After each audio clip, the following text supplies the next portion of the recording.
जब सोसाइटी सैनिक की रिस्पेक्ट करेगी और सैनिक की मदद करेगी, सैनिक का मुराल और डबल हो जाएगा, तो देश में आने वाले खतरे और कभी हमारे को कहीं नहीं रोक सकेंगे। इसलिए बहुत जरूरी है कि आने वाले समय में सोसाइटी इसको अंडरस्टैंड करे कि कैसे सोसाइटी कंट्रीब्यूट कर सकती है toward the respect of the soldier, to contribute him financial increment welcome, but respect is most important.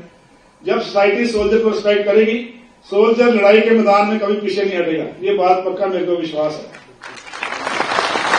इस एक्टिविटी में जो रिस्पेक्ट की सोल्जर की राजस्थान के अंदर, जयपुर के अंदर और दूर तक, क्योंकि मैं पंजाब से आता हूं, मेरे बहुत से दोस्त हैं, वहां से मेरे को मैसेज भेजते हैं, क्योंकि डिजिटल मीडिया से वो पूरा जो रिस्पेक्ट थी इंडियन सोल्जर की और भी इससे आगे बढ़ी है, जिसका कि एक मेन मकसद यही था, क्यों सोसाइटी में लेके जाना है, क्या करता है सोल्जर, कितना डिफिकल्ट लाइफ है, कैसे आपको समझने के बाद इसका ये भी मकसद पूरा हुआ। आने वाले समय में क्योंकि हमारे देश के खतरे अलग तरह से बदल रहे हैं, खतरे जब बदलते हैं, क्योंकि अभी आप देखते हैं खतरे टैरिफ वॉर से शुरू होते हैं और information war, cyber war, electronic war, ये सभी सिटीजन उससे इम्पैक्ट होते हैं।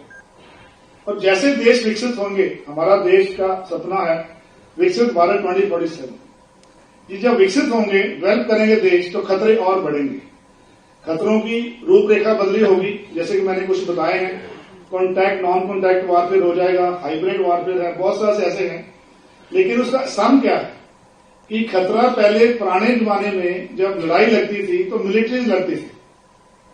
आज के दिन टारगेट सिविलियन भी है, पॉपुलेशन भी टारगेट है, लीडरशिप पॉलिटिकल भी टारगेट है और आपकी इकोनॉमी भी टारगेट है, आपका बिजनेस भी टारगेट है। अगर ये खतरे का रूप बदल रहा है तो बहुत जरूरी है कि सोसाइटी एक साथ बड़े खतरों का सामना करे, जिसको होल ऑफ नेशन अप्रोच बोला गया है। तो ये जो एक्टिविटी हुई आर्मी डे परेड ने, इसने ये साबित कर दिया कि जब हम इकट्ठे हो जाएंगे, कोई भी मिशन हो, कोई भी टारगेट हो, उसको बहुत अच्छे तरीके से कर पाएंगे। और आने वाला जो सिक्योरिटी लैंडस्केप है, आने वाले समय में जो नेक्स्ट 25 ईयर्स में विकसित भारत होगा, हमें सबको एक साथ जुट होना बहुत जरूरी है। वो भी एक मकसद पूरा हुआ है और इसको और भी आगे ले जाने की जरूरत है। मैंने सोचा आपके साथ ही शेयर करूं कि ये भी एक मकसद था कि क्यों सोसाइटी को मिलना जरूरी है। जैसे देश विकसित होगा, खतरे बढ़ेंगे और सिर्फ मिलिट्री उसको सामना नहीं कर पाएगी, पूरा सोसाइटी मिलकर चलेंगे तो 100% कोई भी खतरा उसको हमने पूरा सामना कर पाएंगे।